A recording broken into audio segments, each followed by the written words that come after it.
All right. Well, thank you everyone for coming out. We're excited tonight to kind of chat a little bit about upcoming potential for a levee that we have. Welcome to Clackamas Fire Station 10 here in Beaver Creek. What I'm going to do is kind of introduce the night. We'll talk about how it's going to go. A couple housekeeping items first. If you need to use the restroom, we have one directly behind this rig right here. Feel free to walk around and use it. There might be a couple cords out, so don't trip. And when I'm done here, I'm gonna introduce Chief Steve Dieters and Chief Nick Brown, and they're gonna present to us. And then after the presentation, we'll take like a 15-minute break, gather some questions, and then after that, we'll have the panel up here and we can talk through some questions. So if you're attending here tonight in person, there are some question cards on the back. So what we're going to do is have you write down your question, put it in the box over there, and then during the break, we'll gather those and sort those out. And then if you are online, joining us online, on Facebook, you can go ahead and submit a question through the chat comments. And then if you're joining us on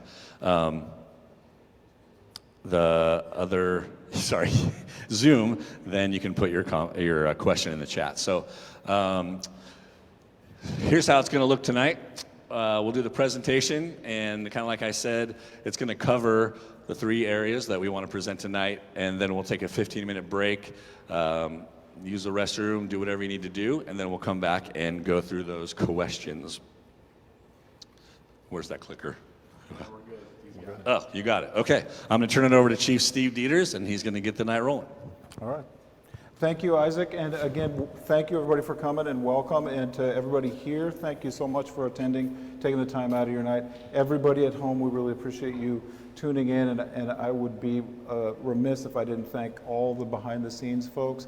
I know that you at home can't see them, but there's a slew of people that put this together, and we always like to thank those folks for putting it together. So thank you all for that. We also have up here, we have Battalion Chief Brent Olson, and we have Division Chief Dan Mulick, who you'll be hearing from, and we have Director Hawes, who will be up here in just a little bit to say a few words. So when we talk about the enhanced levee and what it brings and what it can do, and you're going to hear from all of us about some of the ways that we feel that it will benefit the community if referred to the voters. And when we think about those things, we also think about our purpose and our mission. So I'm going to read these to you because I don't have them memorized. Nobody get yelled at me, especially this guy.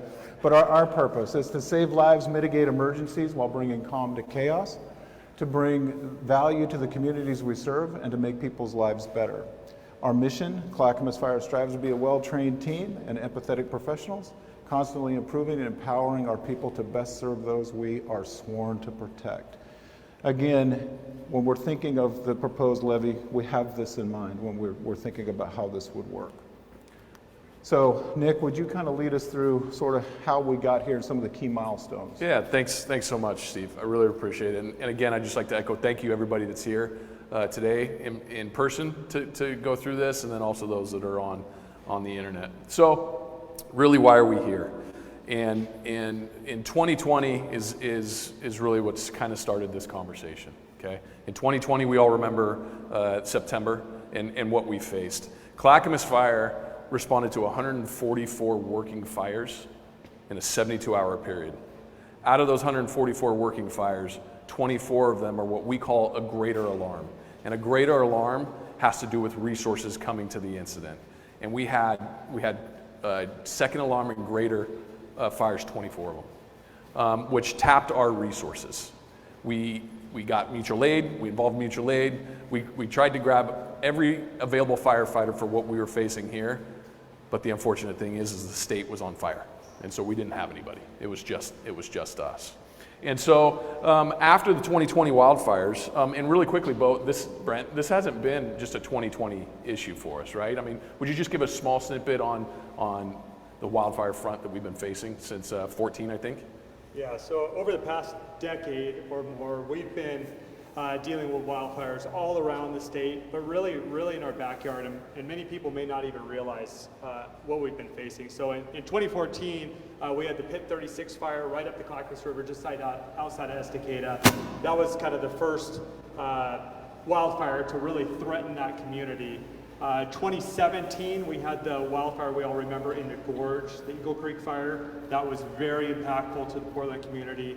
And then, of course, 2020, as the Chief just illustrated. So really, we're being bracketed by wildfires over the past decade, to be quite frank. So Awesome. Thank you. I don't see that changing in the near future. Yeah, thanks, Brent. So after the 2020 wildfires, what we did is we took an internal look at our organization. We looked at what went well, and we looked at what didn't go well. We hired an outside consultant to come in and give us an analysis, and they gave a lot of great information for us on how to improve and what we did good. And if you just are interested in seeing what that analysis was, it's on our website. It's on clackamasfire.com underneath 2020 After Action Review. So after the fires, we did that consultant, and then we started to reach out to our community. We had, and this was kind of an organic process. We had a town hall meeting here at the Beaver Creek Fire Station. We had one at Station 18, which is in Eagle Creek, and we also had one at Redland Road. And we wanted to get in front of our community and hear what you were feeling and what your concerns were. And as Chief Dieters spoke to our purpose, bringing calm to the chaos. That's one of the things that we are striving to do. And so we got a lot of good data from those 2021 conversations around wildfire response, preparedness, and resiliency. Then in 2022, in March of 2022, like so many public agencies, we were hit with a budget crunch, okay? And we had to reduce staffing within the fire district. We had 5 companies that were 4-person staff that we dropped down to 3. And that reduced several community fire stations from what their normal day-to-day staff had been up till 2020. So after we made those hard decisions, and as a board, we started to analyze how our department compared to the national standards. Is that because I'm moving? Okay, I'll try to stay. Sorry about the stat of the feedback on the background there. And what we began to establish was a future funding task force. And Director Hawes, if you could come up and walk us through the uniqueness behind this future funding task force, I'd greatly appreciate it. Thanks, Chief. So this spring in April, I actually looked at my calendar because I can't remember what happened anymore. We formed what we called the Future Funding Task Force to look at what were the challenges we faced due to the budget, revenue, increasing costs, and obviously what are the possible solutions. And we did something fairly different. We put together a task force that consisted of the chief, Assistant Chief Dieters, myself, and a representative from our firefighters union, which is pretty unusual.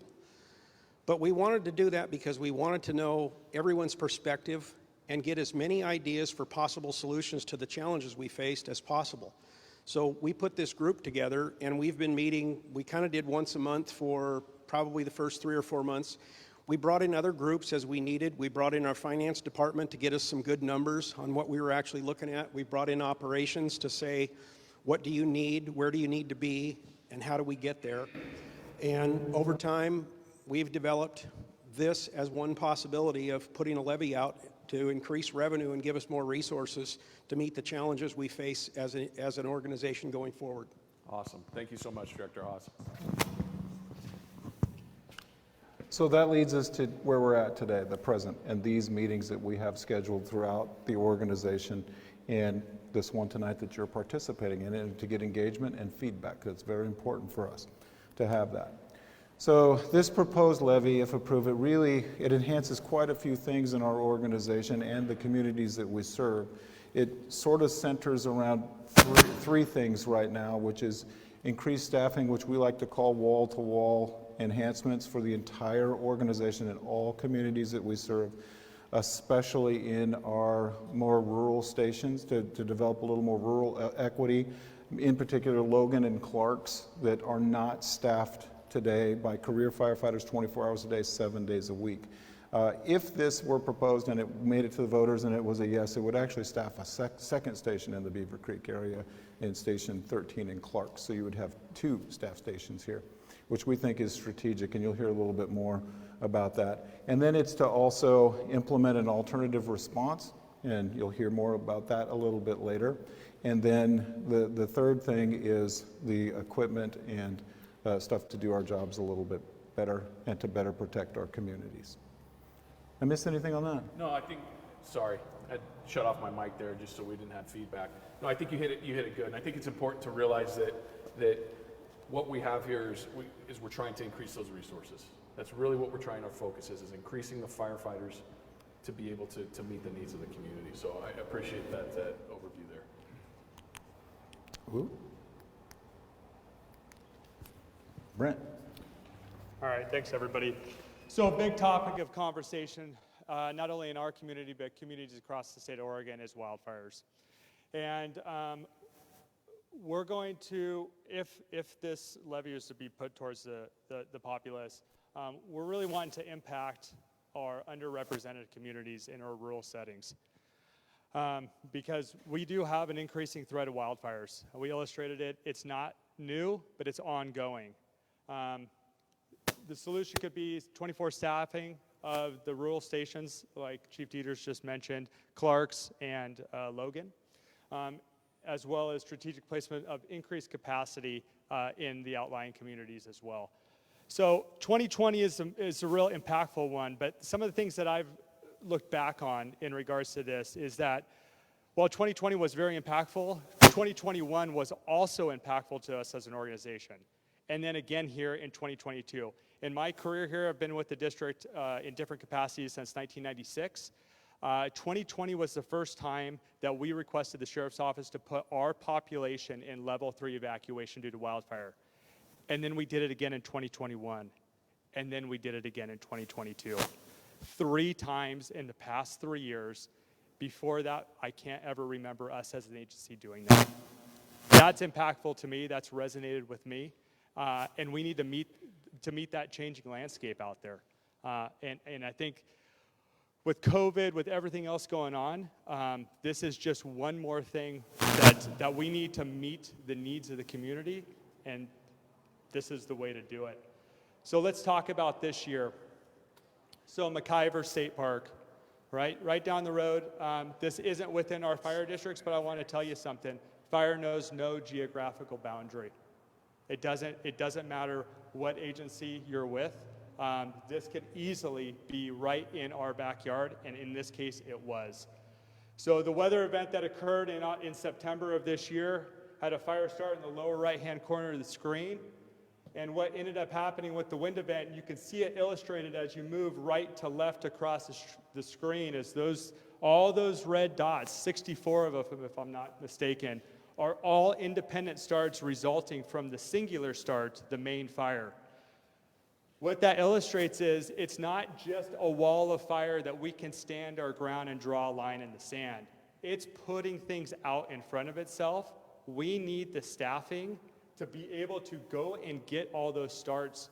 It's not just one person sitting there or a group of people holding the line. We've got to have the people and the resources to get out in front of it. The upper left-hand corner there, that larger spot fire there, we really draw upon our neighboring resources to the west and to the north.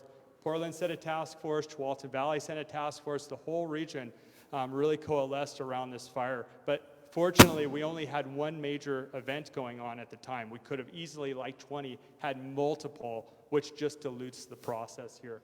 But we were fortunate enough to have, serendipitously, a task force just off that upper left-hand corner there. Just by happenstance, they were staging there, and they were able to pick up that larger fire before it really impacted those structures. That was close. The wind conditions, we've gotten more establishment and not been able to pick that stuff up, this very easily could have been into the Viola area and right into the Redland area into bigger drainages. In addition, unfortunately, despite best efforts and despite all the resources we had, we still did end up losing a primary residence and a large outbuilding there, and you can see that in purple. I think we were incredibly lucky, but it was also good interagency cooperation that helped make this a success. We need more of this. I apologize for the noise. We are in a working fire station. The compressor just came on. So I just want to put this up there. I'm not going to belabor the issue too much, but I really do think that this illustrates exactly what we're dealing with in regards to these types of incidents. They're not defined in the box. They are on the landscape, and we have to deal with them as they come. So with that. Real quick, we go back to that, yeah. Brent. So walk me through just for a second. That barn catches on fire. What are you concerned about once that happens? So I'm concerned about, at that point, not only the structure that's impacted, but as that structure starts to consume, it is, with the wind conditions given, it's throwing embers, and it's starting these additional spot fires out in front of it, and it almost leapfrogs itself. People may be familiar with the Paradise Fire that happened in 2018 down in California. I was on that fire. Or the Thomas Fire in 2017 down in California. I was also on that fire. Structure-to-structure ignition or structure fires extending into the wildland space is a very real thing. And you can see this major thoroughfare that goes through the middle of the screen there in a diagonal. That's Springwater Road. It's a pretty major arterial out in this area, but that just kind of gives it a scope and scale on this picture of just how far things are apart from each other. So when you're on the roadway there and you're looking back to the left portion of the screen, you can't see that fire. Those folks picked that fire up because they were on another road, and they just happened to be there staged, waiting for assignment to come into this fire and looking to pick up additional spot fires just like they did. So this is not within a small geographical area, although the fire footprint in relation to other fires that are going on, this was just over 30 acres. Fortunately, it wasn't 30,000 or 130,000 like the Riverside Fire was. But the conditions, the fuel conditions, the weather conditions were very similar. And we do have, traditionally, a offshore flow event every September. We can almost set our clock by it. So fortunately, we're staffed up and ready, and we're much better prepared in 2022 than we were in 2020. And I think this picture bears the result of that. Thanks, Brent. Brent, just to clarify, this didn't start in our protection area. It did not. So we came in as mutual aid to the neighboring fire district, and this did not start in our area, and it remained outside of our area. But I will illustrate before that the fire, once it's on the landscape, it recognizes no geopolitical boundaries. It just consumes. So it's incumbent on all of us to work as a cooperative team across the state, across the county, across the area to do our best to mutually benefit one another. Thanks, Brent. Yeah, thanks, Brent. You know, it's interesting, that was in early September, and just a month after that, we still had a red flag day with high temperatures, and I think we all kind of see the change of seasons, but we literally just got out of fire season. They literally just changed it here a couple weeks ago. So I'm going to switch gears just a little bit from the wildfire conversation, and I want to just kind of open it up by explaining like what else the fire department does for you, what your community does for you.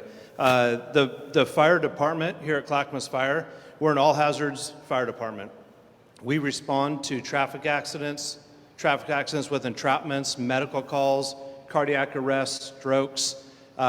We respond to trench rescues. We respond to water rescues, confined space, hazardous materials. We have an elevated call volume when we have big wind events come in, when we had the ice storms a couple winters ago, and we respond to everything. While these major events are going on, we still run routine calls, and routine calls is about in our fire district about 30,000 calls a year, where we run a fire apparatus out on a medical call, car wreck. A lot of calls happen at the same time. They don't wait for one to be over before the next one's dispatched. They keep adding up, and we do the best we can to provide the service to respond to those.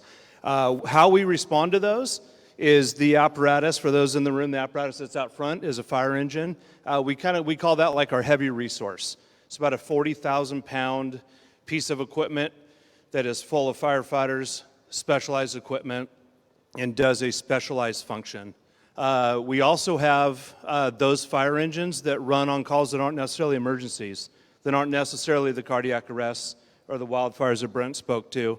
We're all service. When they call, we show up. So we have a lot of calls in our system out of those 30,000 calls that aren't necessarily a true emergency. But what it does is it ties up that special apparatus with the specifically trained firefighters and equipment that are on there, and it ties it up from being able to go on those calls, those cardiac arrests, the fires, the house fires, the wildfires. The system is so busy that we are struggling. We're like at capacity with what we have for resources. The impact that we have with this is that when these apparatus are out, somebody else has to come in from one of our other fire stations, and it's a delayed response. We're here to save lives. That's what we do. We save lives, protect property. And when we don't have a fire engine that's available, it's impactful to the community. What I want to discuss here is the solution that we want to bring forward with the potential of the levy conversation is it would provide a lighter resource, which we call an alternative response, that we can put a smaller vehicle that's not necessarily the apparatus you see in this bay here, but a lighter vehicle that can go on some of those low acuity calls for us, that can take the pressure off of those 30,000 calls. We're looking roughly about 20% of those we think that we can take off with the lighter resource and keep those fire engines available. That is one of the biggest things as the operations chief here with Clackamas, one of the biggest things that's an immediate impact to keep our fire engines in the fire stations for the major emergencies. So, hit everything with that, Chief? That's perfect. Nice job, Dan. Thank you. Okay, I'm going to speak to staffing and really why we're here. And as you look at staffing, you look at the issue, the simple fact of the matter is that Clackamas Fire, we're understaffed. We're understaffed when you compare us to a national standard. We're understaffed in comparable to our neighboring fire departments. And we're understaffed to be able to serve the people we've sworn an oath to protect, you. And I'm going to give you a small example of why we're understaffed. It's out of this specific station right here. It's used to have 4-person staffing out of this station. And why is that a benefit? Why is 4-person staffing a benefit? It's a benefit because when they turn left out of this station and there's no hydrants, they like to take this apparatus that's right here to your right, which is a water tender. And that right there has 3,000 gallons of water in it. And then they want to take the fire engine as well. And so by having that 4-person staffing, they're able to take that Type 1 fire engine that's right out there on the driveway, which carries 650 gallons, having 3 people on it, and then having that water tender come right behind. And so now, instead of having 650 gallons, now we have 3,600 gallons of water to be able to combat what we're faced with combating. Or if it's a wildfire, they could take, people that are watching online, you're not able to see this, but this urban interface Type 3 engine that we have behind us, which is made for the brush. It's made for heavy brush. It's to go off-road. It's made for wildland fires that are coming in on the urban interface. Being able to take that vehicle and being able to take that vehicle and having an effective response to mitigate what we're facing. So the other piece to this is the impact to the community as far as safety, as well as the impact to our firefighters and the safety of our firefighters. What we want and what we're concerned about greatly is the impact to the safety of not only you as our citizen base, but our firefighters that are out there fighting the fight. And what we are battling, ladies and gentlemen, is time. That's what we're battling. Fire, time is our enemy. When we're trying to save lives, when we're trying to extinguish fires, it's time. And time, the thing that can get on our that benefits us is personnel, is getting that effective response force, getting the effective firefighter strength on the incident, whether it's a cardiac arrest, whether it's a car accident, whether it's a wildfire, whether it's a structure fire. It's getting the resources on site so that we can mitigate what we're facing.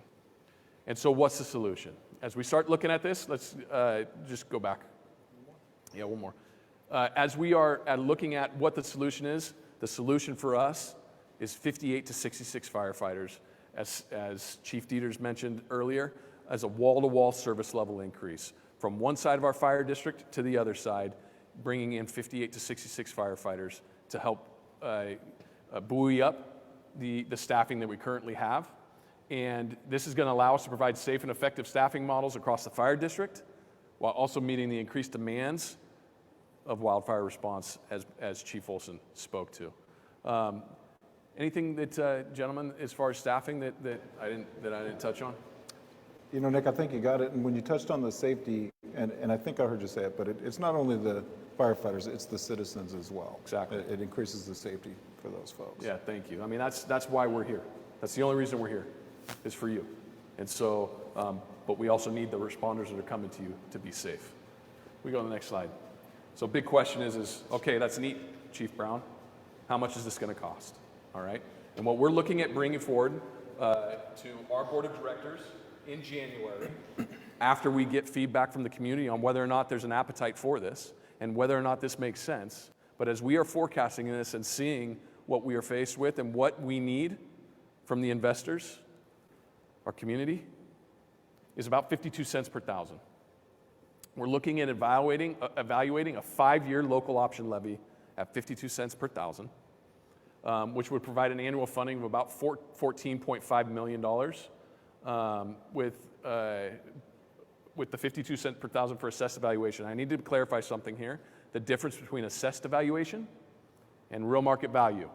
We do not collect taxes on real market value. We collect taxes on assessed evaluation. Measure 5 and Measure 47 in 98, Chris? Is that? In 98, limited, they stopped what the assessed evaluation was, and it was 3% per year of growth. And we all know real market value has skyrocketed past that. So if you, just to take an example, a home in Oregon City. The average home in Oregon City, assessed evaluation is right around $254,000. The real market value is about $575 to $600. We collect on the 250, the 253. So that's the difference between assessed evaluation and real market value. So if you break down the median home value for our protection area of what we protect, you're looking at about $138 for the typical homeowner with the median assessed valuation that would cost a year. That's what we're looking at asking the taxpayers for in the mid-range is $138 per year. Anything with that? Director Hawes, anything with the, okay, perfect. Thank you, Chief. So next steps. So November through January, we're doing a series of these meetings throughout the communities, and we're making them virtual. We're hoping that people can attend. They're on 2 different platforms. We also have a survey on our website that we're encouraging people to fill out so that we can get some more information. So if you have people that couldn't make it, please encourage them. And we're always happy to accept questions surrounding this levy, and you can, on our website, it shows the email address of our public information officer, and he will get that email, make sure that we get it. In January, we'll take everything that we've learned so far from the communities and from these presentations, and we'll take it to our board of directors, and then they have the undaunting task of, do they refer it to you guys or not? If they decide to refer it to you, it'll be on your ballot in May of 23, and we will spend from January to May making sure that we get out as much as we can to give the information and how it's going to enhance and benefit most, or not most, but all of our communities. So with that, is there any closing remarks? No, I just really appreciate everybody that's been here in person as well as those that are viewing online. It is important to the board of directors and me as your fire chief that I get out in front of you and be transparent and open with what we are facing. It's important for me, for you to be able to have a say in what you want your fire department to be. Right now, Clackamas Fire is a really good department. We're good with what we have, with the resources we have, but what we are trying to do is become great. And we're trying to become great for you. And so with that, I really, really appreciate you being here. We're going to have about a 15-minute break, right? Yeah, You want to we'll go on to that? Turn it over to Isaac.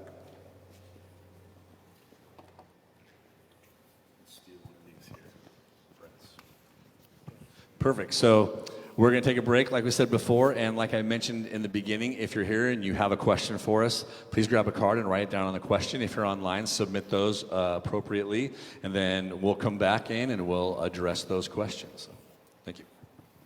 How many questions can we ask? As many as you want.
All right, that's better.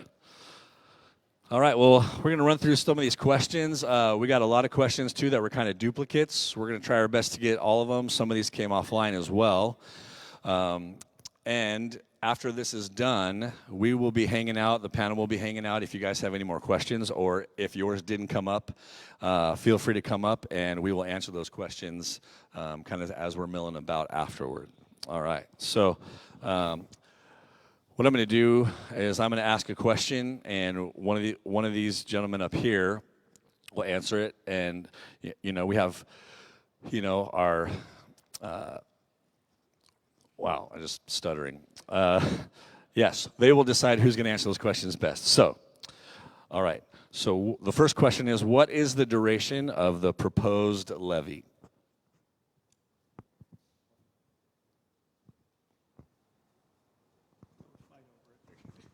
The levy would be proposed for 5 years, and then it would be up for renewal at that point. Did you guys hear his answer? Okay, he said the levy will be for 5 years, and then it'll be up for reconsideration. The next question, with 4-man units, why do we have 4 paramedics rather than a couple per shift? As paramedics are, more expensive. You had a better way to phrase it so we can understand it. Yeah, perfect. Yeah, I think I can answer that. So my understanding is why do we have so many paramedics on the apparatus? So what Clackamas Fire does is we guarantee that we'll have 1 paramedic on every apparatus. So it's called ALS, so Advanced Life Support. With that, we have to have a balance between, with our staffing of paramedics and EMT basics. Everybody that works for Clackamas Fire is an EMT basic at a minimum if they're responding on fire apparatus. So in order to keep that balance on the rigs, we need about 70% of our staffing to be paramedics. So with how staffing works, that would assure that we would have 1 paramedic on the rig at all times. So we want to focus on the 1 person being either the firefighter or the apparatus operator that's the paramedic. So what we're looking to do with the levy, if we are gracious enough to have this go forward, we're going to increase our staffing. So what that does is that could potentially lower that ratio from 70% down lower, since we would have 4-person staffing, still only requiring 1 paramedic. Yeah, just real quick, I just want to point everything. I'm a paramedic. I have it on my sleeve. I don't get paid for it. So but I like to be able to, if something happens, to be able to utilize the skills if needed. So. Just kind of a little anecdotal. Some years back, a friend of mine, his wife has horses. Why anybody has horses, I don't know. One of her horses kicked her in the chest. When they life flighted her and got her to a trauma center, the doctor said that if there hadn't been 3 paramedics on that crew, they couldn't have done everything fast enough to keep her alive. So sometimes 1 might be enough, sometimes 3's not enough. So the more we have, the better off we are. It's just a plus to us all. Perfect. There's 2 questions on this card. What is your plan to retain the additional employees hired by this levy so they wouldn't face layoffs if not renewed in 5 years?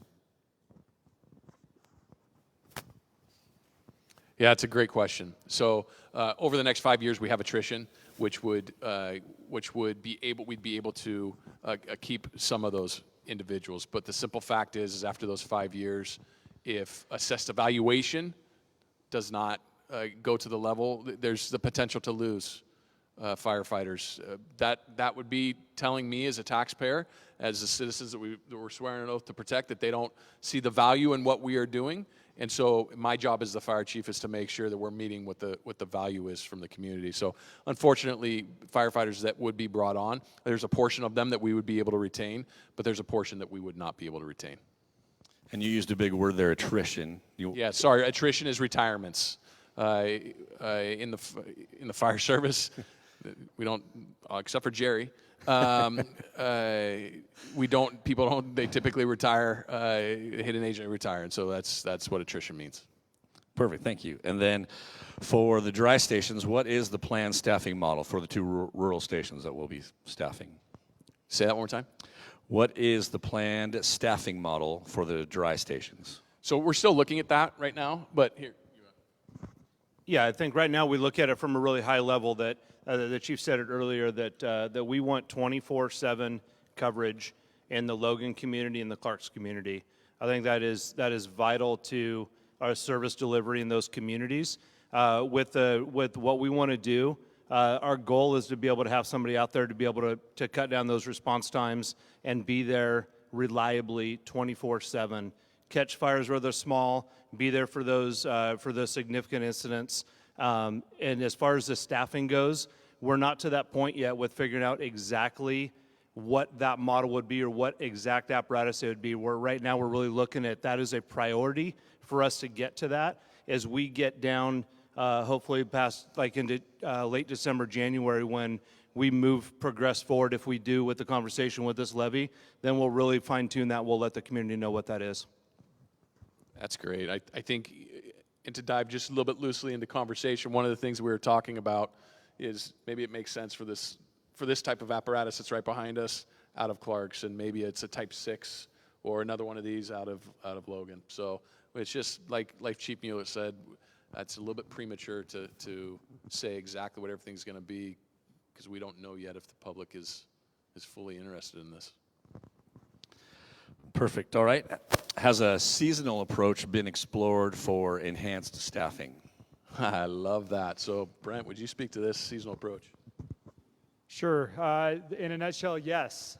So currently, through some creative funding, through a grant opportunity that the district explored and has collaborated with Clackamas Community College, we have stood up a seasonal wildland fire program. Consists of up to 25 persons that are trained to fight wildland fires and wildland fires exclusively.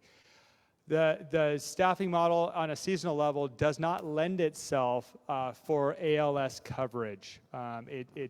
This is an avenue for an entry-level position to get folks coming into the organization and perhaps coming over to the structural fire service side. So it's a seasonal model. It's hard to have 24/7 coverage on a seasonal model, but so far that seasonal model for the wildland component has been wildly successful. Unfortunately for the fire district, the funding source for that made that crew possible is coming to a close at the beginning of the 23 season, and that just happens to line up with what we're talking about now. It's not the sole reason we're talking about this, but it just happens to line up with that. So that's where we're at, and it is. I'll kind of finish with this. As far as the structural fire agency having a full-time seasonal wildland fire crew on a 20-person model, Clackamas Fire is the first in the Northwest, all of Oregon, all of Washington, to have a full-time seasonal a hand crew. And thus far, only 2 seasons in for sure, has been wildly successful.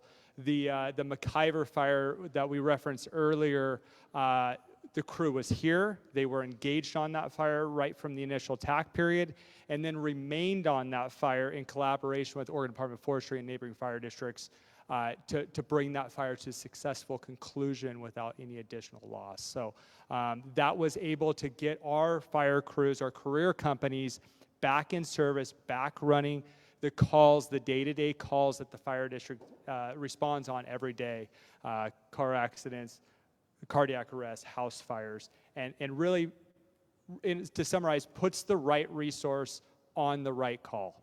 And so that's what that seasonal program stands for. Oh boy, it must just be me. Thanks, Brent.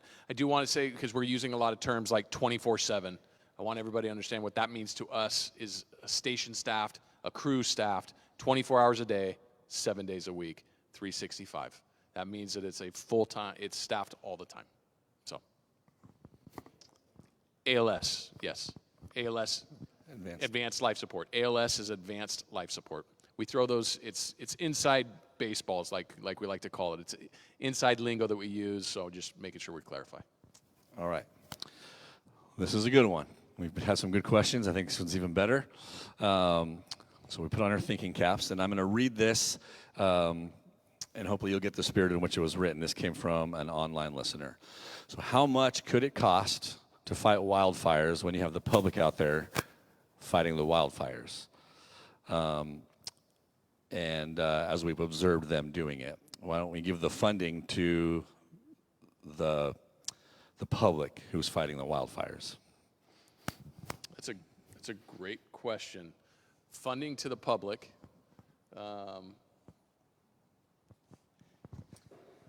Well, I'll tackle that one. It's a good question.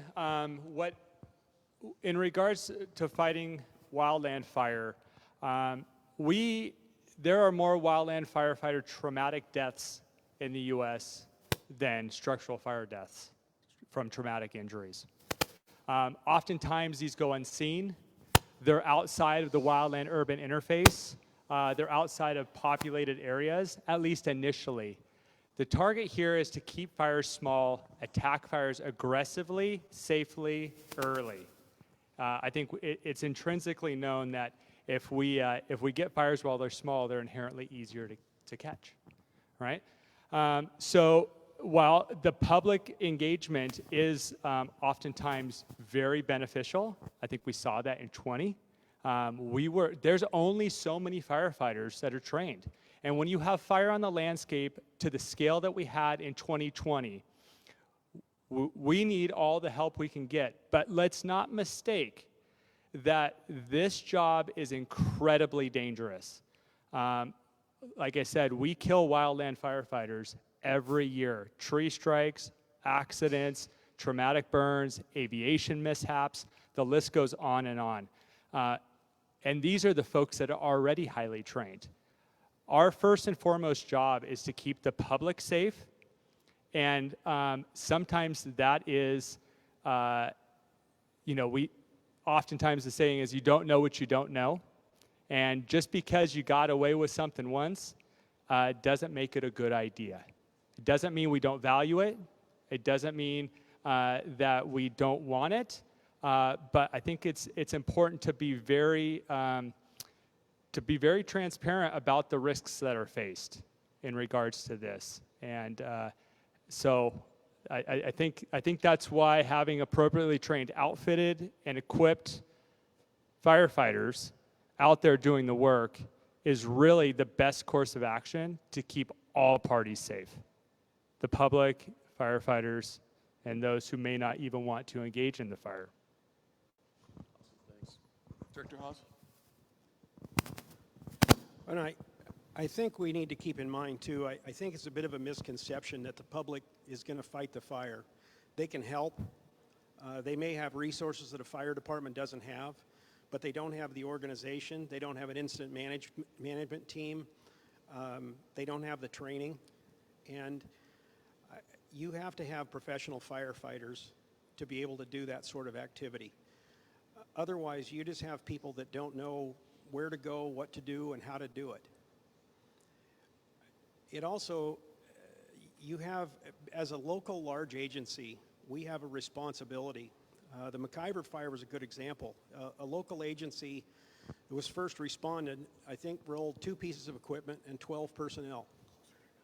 Clackamas Fire rolled 42 pieces of equipment and 87 personnel. Had they not been there, that fire would have been in Oregon City within 2 hours. That fire, if you saw that map that was behind with the fire, it's fanning out. It doesn't go in a straight line. You probably have to figure out the math of the exponential function, but it probably, every time it advances half its length, you probably quadruple or more the size of the fire, and each one of those can blow up. So, I mean, it's just not realistic to think that the public by themselves can fight the fire. These fires are put out by professional firefighters that have the training and the equipment and put their lives on the line all the time.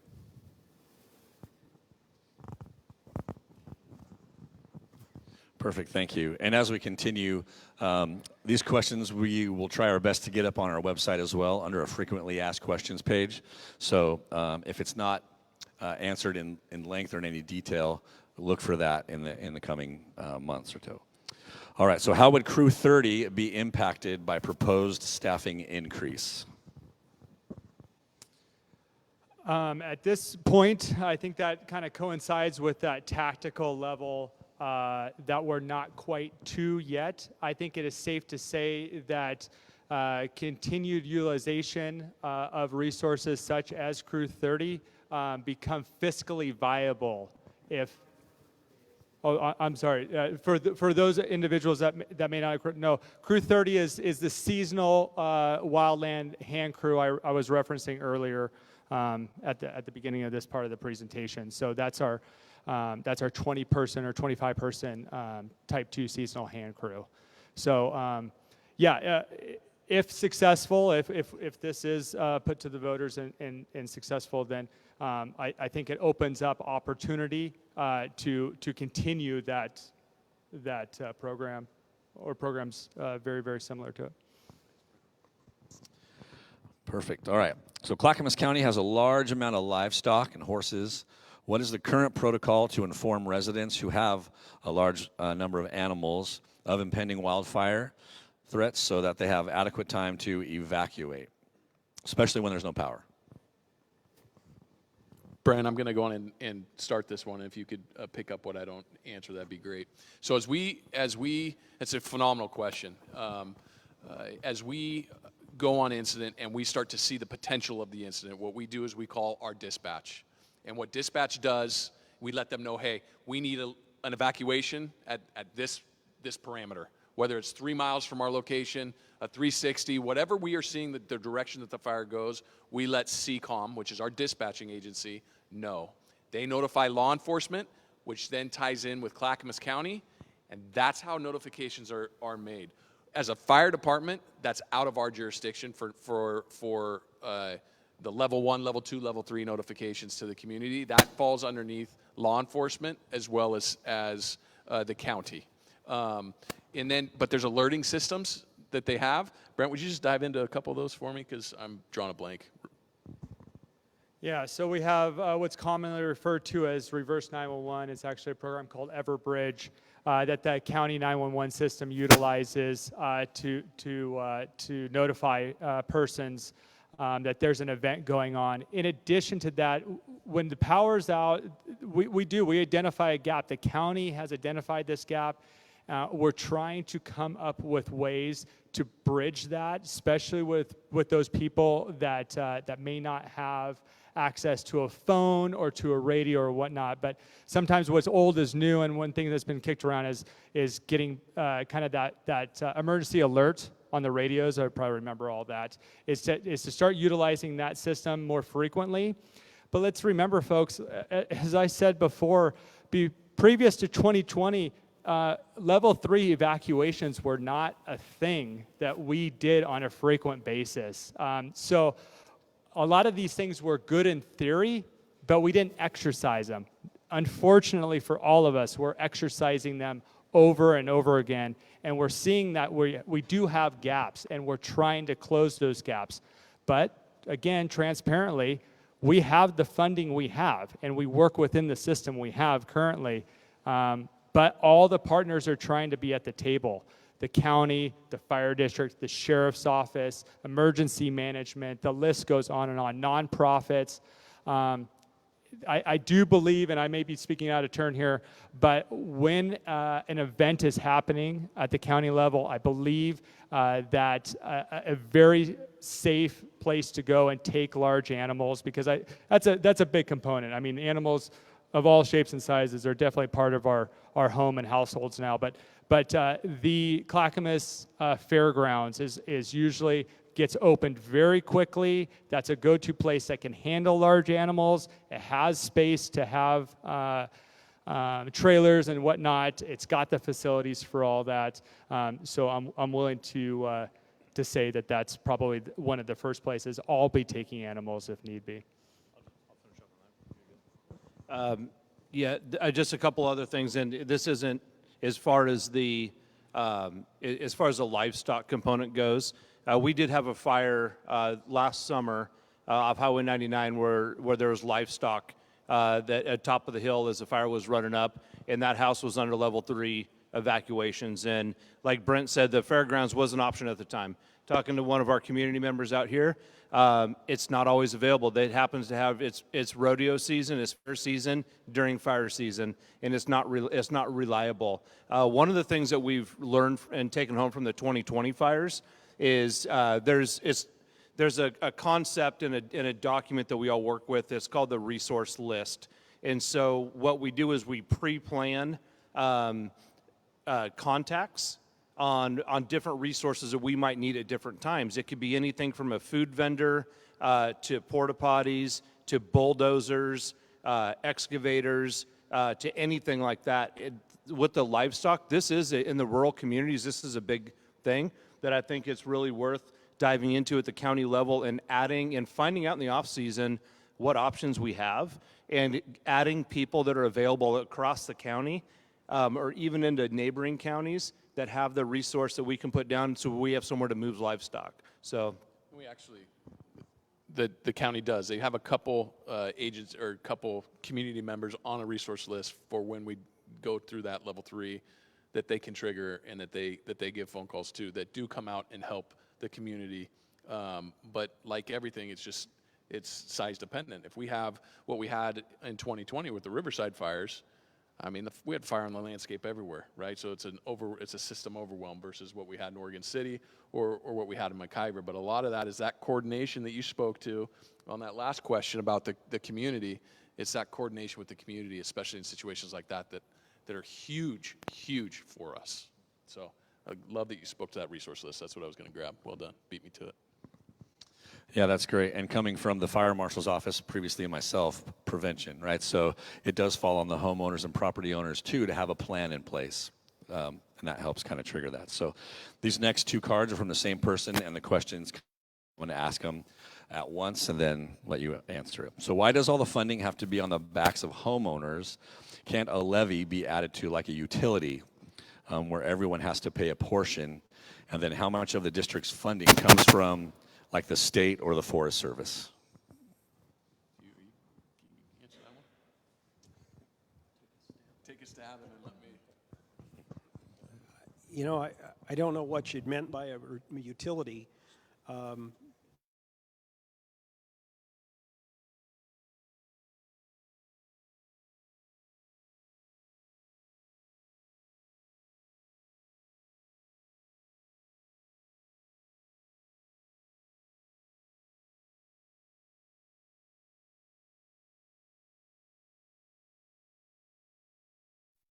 The utility doesn't get money just from nowhere. If I was to be hit with a levy to help pay for this from the water authority, I'm just going to pay it with the money I get from the ratepayers, who are the same people that own the homes that are going to get this levy possibly attached to them. So you're almost, from a certain perspective, I guess, you're getting money from the same people from a different pocket. So I don't think it really solves an issue to try and get it from a utility, because they get their money from the same ratepayers and homeowners that we get our funds from. Perfect. Okay, we'll move along to the next one. What is the fire district doing about illegal backyard and residential burning during these burn bans and wildfire season? I just need some clarity before we get to that Sure. one. Sorry, I just wanted to clarify. I didn't want to say anything false here, but as a governmental agency, we go off of it's property owners, commercial buildings, things of that nature. That's where we can ask. We can't ask utility companies. We can't ask private companies. And then it backs up what Chris said. If that were if we had the ability to do that, it would just go right back to the taxpayer regardless. But ORS wise, we can only ask property owners, commercial owners. It's buildings, people. Perfect. All right. Yeah, thanks for clarifying. So again, what is the fire district doing about illegal backyard and residential burning during these burn bans and wildfire season? That's great. You'd probably answer this one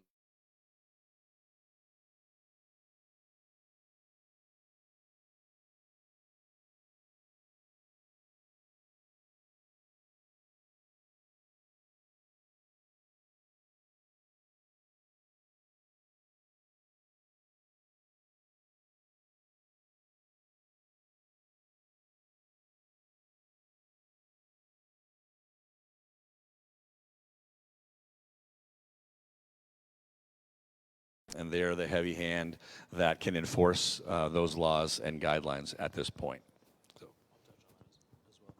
And then just operationally, we will, like Brent said earlier, and you've heard it multiple times, that we want to extinguish fires where they're small. We get called out on a lot of burn complaints and a lot of things throughout the year that are actually the responsibility of DEQ, or depending on what part of the county you live in, it's the responsibility of ODF. However, when we respond on these, if there is a threat of fire and fire spread, we will extinguish those fires, especially during those red flags, those high wind, hot, dry, low humidity days. We'll work with the homeowners to explain the reason why and assist them in extinguishing it. Perfect. All right, I'm going to put these next two questions together as well. So why do firefighters work 24-hour shifts?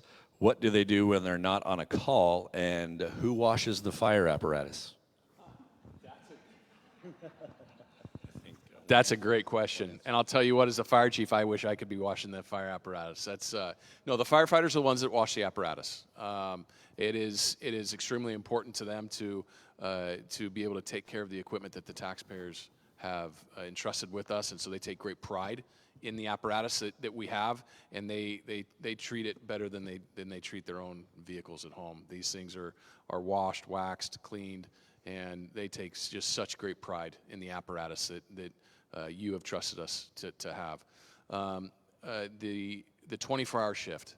The simple fact of the matter is, if you just break down the amount of stations we have by 30,000 calls a year, you start to figure out that there's really not much downtime for our crews. But when there is downtime, what they are typically doing is training to prepare for the next call. Oftentimes you'll see them at an apartment complex or walking. They're looking at buildings. They're sizing up buildings. They're looking at egress, ingress, talking about strategies and tactics. They are constantly training, preparing for the next emergency, or they're going on emergencies, or they're lifting weights to make sure that they're strong for you for emergencies. That's really what encompasses the time for the firefighters. And if they get the opportunity, this is a big if, then sometimes they'll sit and they'll eat a meal. Or they'll sit down and they'll just talk about life, and they'll talk about their families. But that's a big if. The crews are busy. They're running calls, and they're preparing for the next call, and they're training. Is there anything I missed? I'll just throw in there real quick. Yeah, back to when I spoke earlier during the presentation, that you look at everybody looks at the fire department and says, hey, there's fire engines. What do fire engines do? Well, fire engines bring water, and they bring hose, and they bring a paramedic. Also, they have very specialized training on how to advance those hoses into buildings or into a brush fire, and if your barn's on fire. They have very specialized training. There's different types of apparatus and different levels of service that we provide, from, like I said earlier, the trench rescue. We have ladder truck companies that with 100-foot long ladders on top that get to the very top of the commercial buildings in our communities. And the large, tall buildings are the ones that are offset off the road. We have the wildland apparatus behind us. It's a specialized piece of equipment. The water tender over there is a specialized piece of equipment. We have to be masters of all of these things, and we train a lot. Sleep is, in that 24-hour shift, is the last thing that takes up our time in most cases, and it's an honor to serve. It is a long 24-hour shift, and there's a lot that goes into it. The other thing, simply put, why they work 24 hours versus 12 is the taxpayers couldn't afford 12-hour. If we were working 12-hour shifts, we'd have to have double the staffing that we currently have. 24-hour shifts allows us to be as efficient as we possibly can with the taxpayer dollar. If we went to a different model of 40 hours a week, we would have to have double the firefighters we currently have to be able to do that.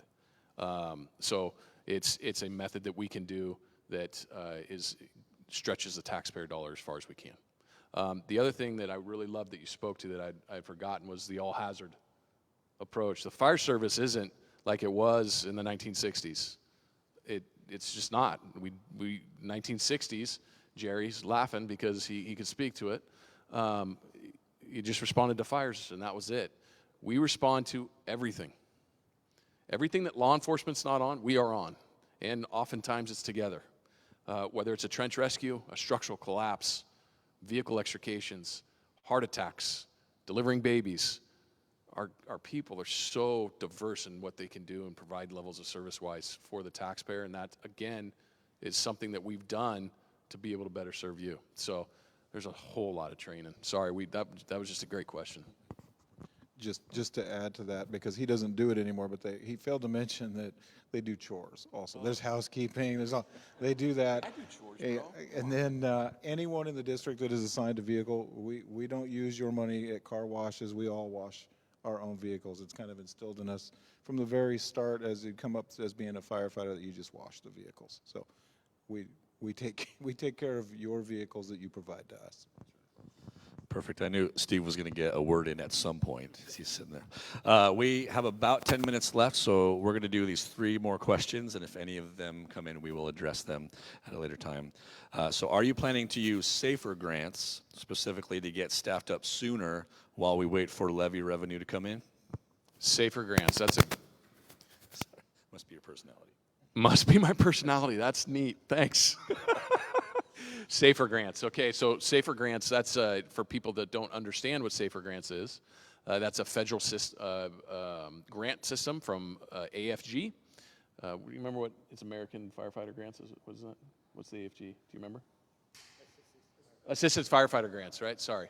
And what that does is it's federal money that fire departments across the nation apply for, and it's pooled money. The problem with SAFER grants is that it's not guaranteed forever. So it's a short-term window that this funding is provided to the fire department. So what you do is you apply for it, and if you get it, before you take that, you need to make sure you can sustain it. And so is the fire district looking at grants, other grant opportunities? We've been doing that our whole entire existence. We look for alternative funding streams so that we don't have to come to the taxpayer. And we have done SAFER grants. We are continuing to look at SAFER grants and putting in for SAFER grants. But SAFER grants are not an enhanced levy. And that's why we're going to you for an enhanced levy, is because that's sustainable for us versus a SAFER grant. But we are looking at SAFER grants as well to bridge a gap, for sure. Perfect. 2 more questions left. Which stations will go to 4-person staffing first? And just the 2 of us that are sitting right next to each other were SAFER grant hires in 2008. We came to the organization through a SAFER grant. So it's a great program, and we're grateful to be able to utilize it. Sorry, what was the question? Which stations do you plan on going to 4-person staffing first? Yeah, it's a great question, and I think the operations chief already spoke to that. That's a premature question for us. We don't know if the taxpayer is interested in this. We are seeking guidance from you based on the 3 areas that we've spoke to tonight. And as we start getting that feedback from the communities, we will be able to let you know exactly where we are staffing those 66 firefighters. But what I can promise you is those 66 firefighters, the focus is on increasing staffing through a wall-to-wall. And when I say wall-to-wall, it's boundary to boundary, so that every community benefits that we protect with that increased staffing. That's just simply put, it's too premature to tell you exactly where those 4-person staffing is going to be. Perfect. That's great. One more. Then real quick. That answer will be once we get feedback, and if the board of directors establish that they are going to move forward to refer this to the taxpayers, we will be able to deliver that to you then. Okay. Here's the big question of the night. What will happen if this levy does not pass? That's a great question. What will happen if the levy does not pass? Ladies and gentlemen, what we're facing is risk. What we are seeing on the horizon is a lot of risk to our communities. And what we are trying to do is prepare for that risk.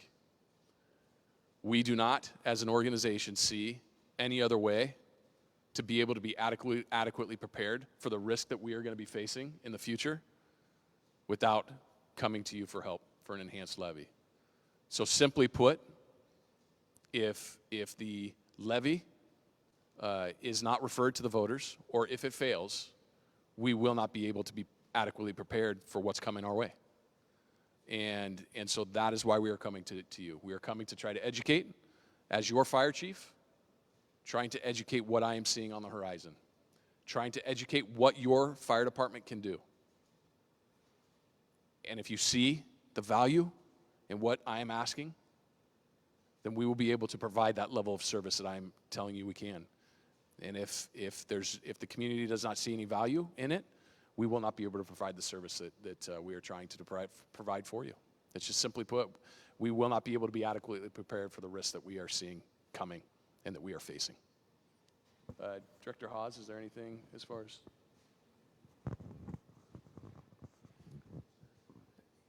I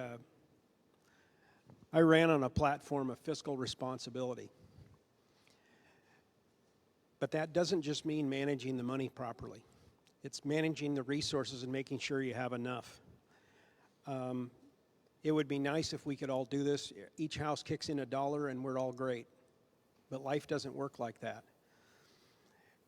When this McIver fire took off and we rolled 42 units and 87 people, that was enough. If any one of those other fires had leapfrogged forward and gone again and had another fire that size, then it's not enough. What do you do when it's not enough? You hope for the best. That's not something I want to have for the community that I said that I would serve. I think that all you can do is plan to mitigate whatever risk comes. And sometimes you don't know what that's going to be. So you have to try and be as prepared as possible. And this is one way to do that. It's, as I said, we put the task force together to look at the challenges we faced and what the possible solutions were. And that's why we're asking the public to give us our feedback of what do you think about this? Can we serve the community now? Yes.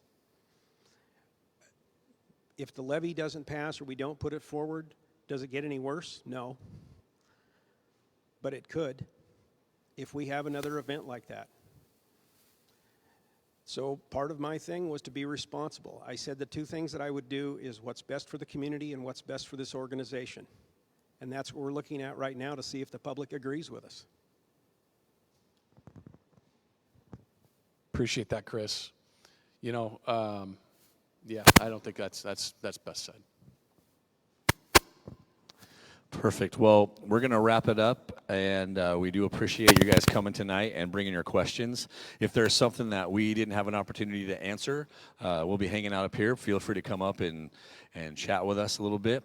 Again, we're going to do our best to get these questions up on our website under a frequently asked questions page, so you can look for hopefully some answers to those there as well. So thank you again for coming, and we will see you next time.